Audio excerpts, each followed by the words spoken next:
Welcome to the Health for Mzansi podcast. Weekly, we celebrate our health heroes, individuals making a profound impact in healthcare.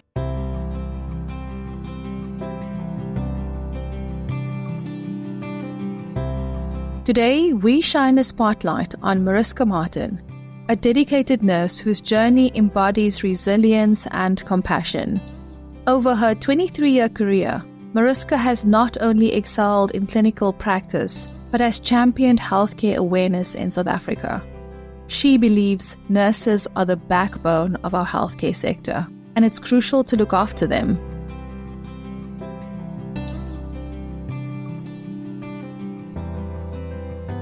Mariska, it is an absolute pleasure to have you with me here in our studio for the Health for Mzansi podcast.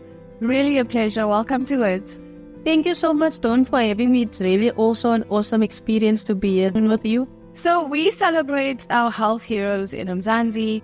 We specifically focus on everyone in the healthcare sector because we feel like everyone has a role to play. Yes. And we want to celebrate you for that. Before we get into more of your work within the healthcare sector as a nurse, I want you to tell me more about your upbringing. You grew up here in Paarl. Tell me more about what was childhood like. What did you get up to? Must have been really beautiful and fun growing up. Yes. Actually, I grew up in Sekabiki Street in Amstelveen, where I did my primary school years.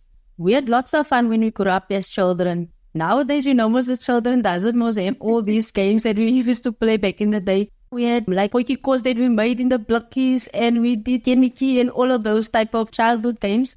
I did my secondary school years in Paarl High School from 1991 up until 1995. That was the best years of my life, actually, when I was at high school. I made lots of friends, still have some friends that I am still friends with today, even after all these years. Next year, it'd be 30 years when we left school. Yeah, I have two wonderful brothers. I am now married. I have my mom still. My father passed on 2020 after a short illness, and I have a son. He is now 27, he turned this year. My very beautiful, sexy, supportive husband I have with me in studio today. Married for 8 years this year.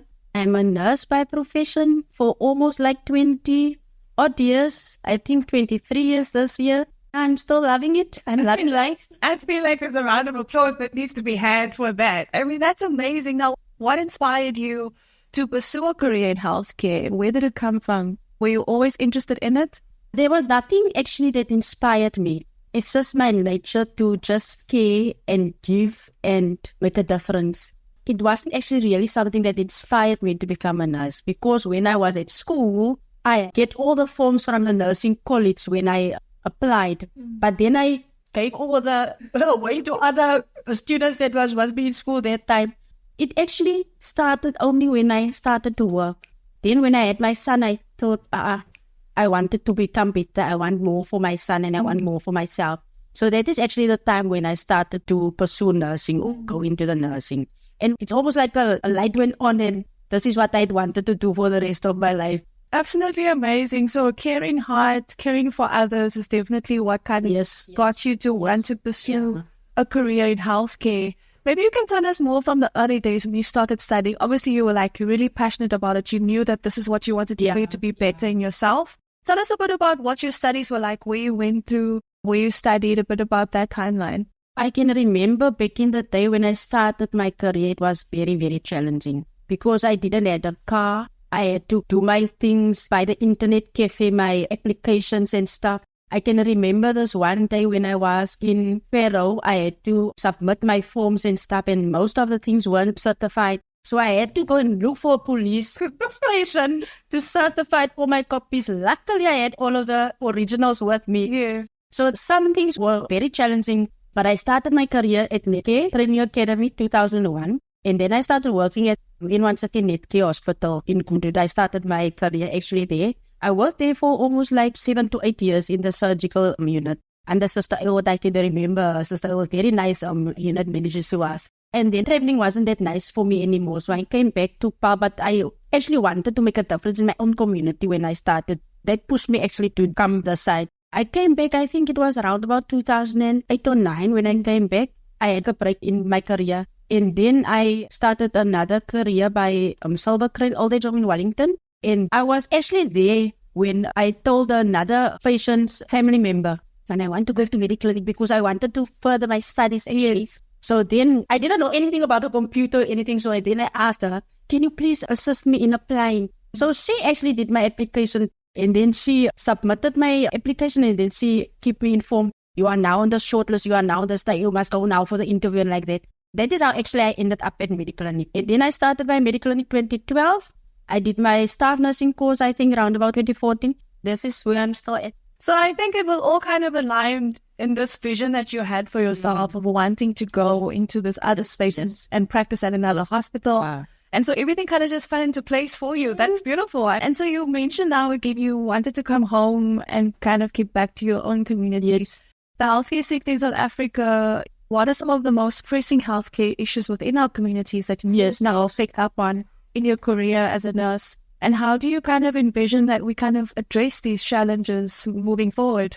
We don't have enough hands to do our jobs day to day. And I think some of our community, we are actually not informed about health. We actually need to do more awareness on things and get more hands and look after our nurses, because I think our nurses is actually the backbone of our healthcare sector. So that is the thing that I actually want to put my emphasis on, is to look after our nurses so that we can have more like a supportive structure for us and to keep us here, because this is something that we love to do.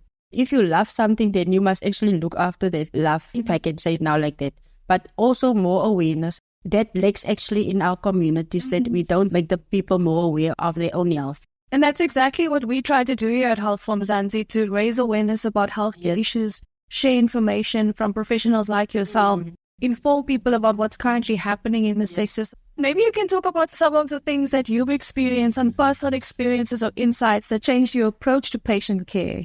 If I think about my time spent in hospital, not a lot of stints, but like they're also caring, smiling, comforting in their approach to how they do things generally. I must say there are some strict ones as well, but I guess that's necessary. But maybe you could just talk about how, these personal experiences has really shaped your approach to patient care, especially working with diverse populations within South Africa.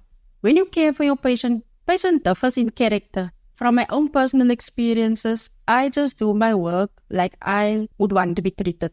So when I approach my patient, it can be a very grumpy patient, whatever my challenge is for the day. I think it shines within yourself, how you approach the patient on its own. From my own personal experience, it depends on how you approach them. Because you actually have to set yourself in that patient's footsteps, and then you will get a turnaround very quickly. The other day, that patient told her eldest son was 15 years old. So that time I wasn't even at the hospital yet. So then she came at that time when she said, it was a very bad experience for her. But then she came like in 2012 again, and then she saw us. I don't know what it is. It was a difference from the others and us. But then she came back, and then she had a totally turned around experience.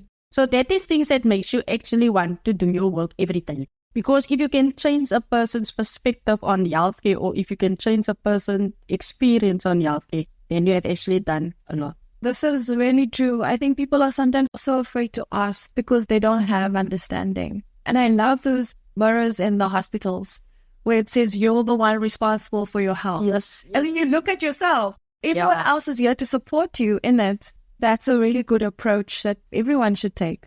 Mariska, maybe you can take us through some of your proud moments in your career. Something that you're like, wow, I feel really good about this. You just shared some of it, in terms of your patient care and people giving you feedback about the experience. But maybe you can talk to us more about that.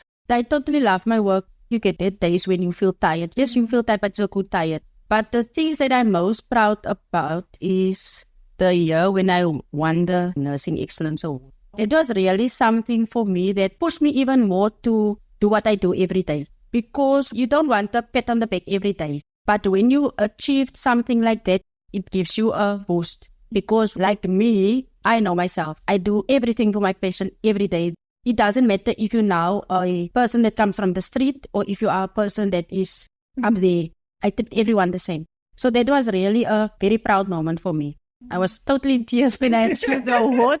And I had everyone in tears when I achieved the award. But it was something that I really strived for as well. So I strived for that award. It was based on only patient's experience. Wow. And it was only based on our colleagues every day. It wasn't based on, I had to say, I'm like this and I'm like that. Mm. The award was totally based on that. It was a very proud moment for me. I am proud. Just sitting here across from you, being able to, share your story and share your journey within the healthcare sector. Congratulations, Mariska. Thank you. Now, this is a question I also ask my guests because everyone strives to do better and be better continuously. Yes. How do you balance, your professional responsibilities with ongoing learning and personal development to, ensure that you're growing within your job? Maybe you can talk us through some of that. So also just ensure that you are the best version of yourself to be able to be and provide healthcare that every citizen requires in South Africa. Yes. At my workplace, they have like short courses that we can choose from, that we can keep us up to date with the new knowledge that we can gain by doing the short courses. Then we have like courses, more developed stuff that you can choose from. So at my workplace, they keep us actually posted on all the new things. Mm-hmm. Professionally, my husband knows me. I'm a go-getter. I told him, I'm now too long in this staff nursing post. I want to become more. So I myself, even if I can do something more for myself or apply for something more that I can do, I think it was last year or the year before. Time flies most when you're having fun. So last year, I think I did my maternal course. Mm-hmm. It is not something that I have to do every day, but because I'm in the maternity ward, I thought to myself, why not? Let me learn more about this and let me learn more about that. So that is things that I do to myself. Actually, I like to learn and I learn very quickly. My next course that I'm applying for is my preaching course. So Wow. I want to do that. I told myself before I retire, I want to be a maternity ward sister, midwife. I want to be. I love it, and I'm sure you will achieve it. You would definitely have that go-getter spirit within you. Besides all of that amazing work in the healthcare, you're also a model. You're participating in the Mrs. Bold South Africa. I am so amazed by you, I have to be honest. I don't think I do well in front of the camera at all, but you seem to be a real natural. Tell me more about what inspired you to do that and how's the competition going? It was a spur of the moment thing. I wanted a challenge in my life and I wanted something new, and I saw this on Facebook and then I thought, oh, wow, I would like to do this. And then I was thinking, I only had the 600 in January month and I thought, you're not going to do this. And I thought, but the other voice told me, yes, man, do it. Yes. So I applied, and when I applied, they sent me a message back. But that was mostly out of faith. And then I applied with my last 600 and they sent me a message. I must be in Johannesburg for a pageant workshop. And I told my husband, Skata, we must go to Johannesburg. And he's like, what can you do now? We didn't even have money to go. We didn't even know where to go. But I know, my God. My husband always say also, if you're supposed to be there, it would happen for you. Exactly. So I applied and I went for the workshop on the time that we had to be there. Before that even, God showed us many ways that we need to be there because we didn't even have to pay for accommodation. Just the morning was like, Skata, the money is in. So I said, come, let's go. It's the light down and us be at the bus station. So we went down to where we was buy the tickets and stuff. We take the bus down and then we flew back. And then, long story short, we went for the pageant. We got accommodation only 8 minutes from where I need to be. And we came back. And that is how it started. And they told us the ropes there, what we need to do.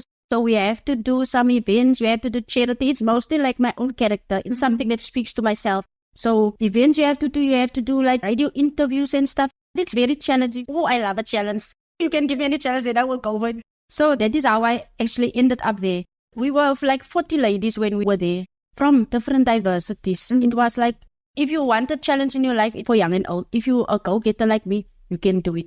Then they told us everything that we need to do. The crowning is in October in Johannesburg again. My husband is very supportive. Oh, my colleagues, they are like crazy every day. When are we going? What did they say? When are we flying? And all of those things. That is how I ended up there. And still a lot of stuff that I need to do. But like I said, I love it. Takes me out of my comfort zone. And things that I never imagined I would do, I'm doing it. Well, let's say you are really an inspiration. I am in awe of you. Sometimes you get comfortable in the things that you do day to day. I didn't even know about this competition, to be honest. No. Maybe I should apply for this. Yes. It's really inspiring what you do day to day in your work as a professional nurse, but also just the drive that you have for your own personal development is something that is really inspiring. So thank you so much for sharing that. Before I let you go, there's two things that I wanted to ask you just to kind of give advice to other women balancing professional life, personal life, family life. You juggle a lot of balls. What advice would you share to them? And then also the last question would be to your colleagues within the healthcare sector. Yes. What would you like to say to them? For most of the women out there, do your thing. If you have any dream, don't wait for your dream to come to you. You can do whatever you set your mind to, and God will give you the strength. He will guide you. If you feel tired, He will give you more strength to do what you need to do. For my colleagues, we actually love what we are doing. When you have a lot of balls to juggle, when your time management is right, then you can give to everyone. But don't forget about yourself. I learned something back in the day. You can't just empty your jar all the time. When you're in the nursing profession, you have to give a lot of yourself. So you can't just empty your jar all the time. You need to fill up your jar. My energy comes from other people. So when I am with people, I get from their energy. So if you are filled up, then you can give. But if you're not filled up, if your tank is not filled up, then you can't just give from yourself all the time. Because one day or the other, you're going to get tired. You're going to get worn out. If I can give a message to other people, fill your tanky first before you can give to others. Because if you have a full tanky, then you can give a lot away. And your time management, then you can do anything. Because you need to have time for yourself as well. But if you have a time frame, I'm going to do this today, I want to do that today, I want to do that today, then you won't feel worn out even. Like I say, I love my job. I work a 12-hour shift every day when I go to work. But I don't feel tired when I go home. There's some days when I feel now very tired, but it's not a bad tired. It's a good tired, like I said. Mariska, you've just shared that you have a lot happening in your life. Yes. And you have many more goals. Maybe you can share a little bit about that with us. What do you see for yourself in the future? And what would you like to see for others within your profession as well? For myself in future, to do the bridging course one day before I'm 60. And so for others, I would say, do unto others as you would want others to do unto you. Thank you so much for your time, Mariska.